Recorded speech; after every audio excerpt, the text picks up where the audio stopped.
One of the Kruger alters is a shuttle pilot, that her job is to make sure that the space critters don't get the shuttle. That's her only that's it. She drives back and forth between Mars and the moon all the time. I don't know if you know James Rink, but he knows that alter. I don't know what her name is. Then there's another one that I call her Starbuck, because she's got that attitude. Starbuck from Battlestar Galactica. And she's a fighter pilot in space and a mercenary, and at least one of the other admins in the SSP group knows her and describes her as really rough. And I've seen her. I woke up inside her, and she has augments. She's the one that has the surgically implanted exoskeleton, and she has a chip to fly the plane, and she has a chip here that gives her the visual readout. But she's still mostly human. And then the one for Monarch, she was a sex slave on Mars at the same time that I was serving there. She's not there anymore. I've been able to, I haven't been able to reintegrate her, but I've been able to find out she's no longer active. And those are the ones I know about, the ones that have bled through. That's one of the problems with this, is you have so many alters that you don't even know what they're doing. You don't know what you're being used for. You don't know why you wake up exhausted. Well, hell, you were gone for 50 years, maybe 4 times, all in the same night. Okay, the German alter. My human personality is generally a much more soft-spoken person. Penelope Valkyrin is aggressive. She's not shy. She doesn't take shit off of anybody. And the German she spoke was not High German, like what's taught in schools here. It was Schwabian German. On Earth, it's considered a hillbilly language. She cussed more than anything else. I'm sure she had to speak actual German to her higher-ups. But most of the memories that she has are a lot of swear words and this dialect that I haven't been able to learn.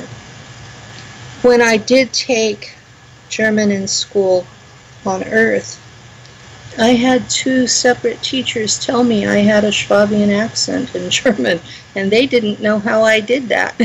Well, now I know how I did that.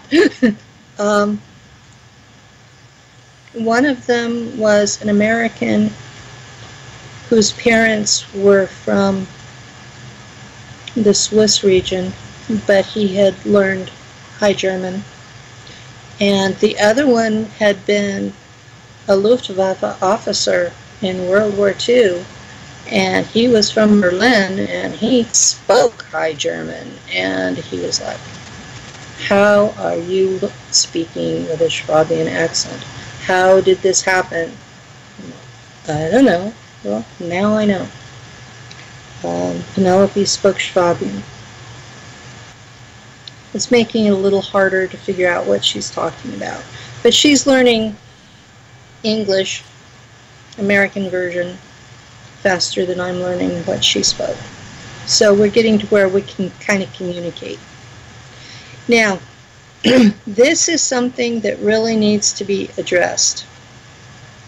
When you're dealing with an alter, It's you, but it's not you. You don't share memories, and experience is a lot of what makes you who you are. So when you come into this reintegration period, you start to share memories, but you're still like separate people. And each one has an awareness. And there's a bit of a struggle as to which ego is going to be dominant. It takes a while, especially when you have someone like Penelope who is aggressive and trained to become dominant. And there are times that she'll slip out on me, and I almost get this glee from her about, I got to play. We are in the dance, and we're a lot farther along in the dance than, okay, she popped up last September. The memories started coming before she did. When I realized it was an altar and that she had been military and that she was Teutonic, I warned Lou. I said, you know, we've been through this reintegration before.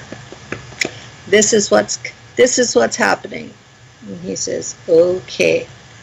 So you got to give him kudos, because he's been putting up with, I've reintegrated 28 altars, and the dance has gone pretty well with most of them. Penelope's a little more dominant than the others have been.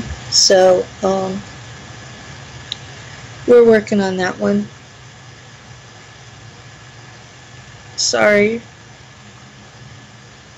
I've been accused of doing that. Doing what? I used to be in an online support group for people while I was trying to get this stuff straightened out.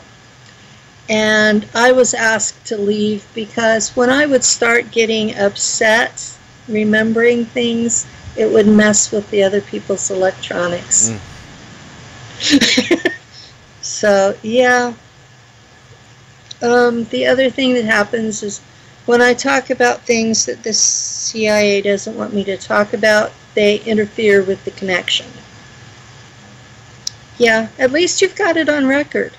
Yeah. The other people never recorded it, and then when I talked about it, it was like, oh, you're nuts. That can't happen. Well, yeah, it can.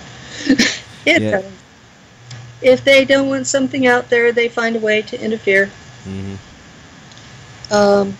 I've gotten far enough along on the free will thing that they can't actually shut me up.